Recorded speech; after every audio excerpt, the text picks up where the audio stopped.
কুলাঙ্গার পুত্র বাংলাদেশের মানুষের সাথে বেইমানি করা জনাব তারেক রহমানকেও ছুঁড়ে ফেলবেন। আমি নির্বাচনী প্রচারণার সময় বক্তব্যে বারবার বলতাম লন্ডন থেকে এক মুফতি এসেছে।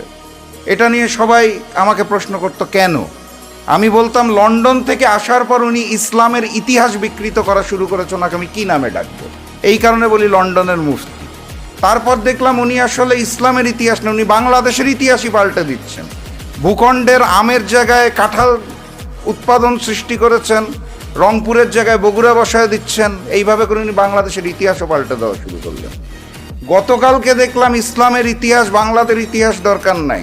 জনাব তারেক রহমান নিজের দলের ইতিহাসই তো জানে না। যেই ব্যক্তি নিজের দলের ইতিহাসই জানে না, নিজের দলের নেতাকর্মীকেই জানে না, উনি বাংলাদেশকে কিভাবে জানবে আর বাংলাদেশকে কিভাবে চালাবে, এটা এখন আমাদের প্রশ্ন। অতএব ওই যে উনি 3 বছর আগে ইন্তেকাল করা মজলুম জননেতা মওলানা আব্দুল হামিদ খান ভাসানীকে 79 সালে এসে আবার কবর থেকে জীবিত করে দিতে পারেন যিনি, আমার মনে হয় ওনার চেষ্টা করা উচিত দেশনেত্রী বেগম খালেদা জিয়াকে জীবিত করা যায় কিনা। কারণ আমি নিশ্চিত দেশনেত্রী বেগম খালেদা জিয়া যদি কবর থেকে উঠে এসে আরেকবার দাঁড়াতে পারে, উনি এই 72-এর মুজিববাদী সংবিধানকে ছুঁড়ে মারবেন, সাথে সাথে তার কুলাঙ্গার পুত্র বাংলাদেশের মানুষের সাথে বেইমানি করা জনাব তারেক রহমানকেও ছুঁড়ে ফেলবেন।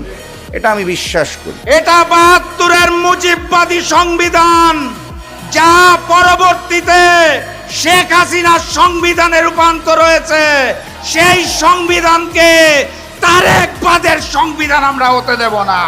একই সাথে একই দিনে 2টা ভোট হয়েছিল। কয়টা?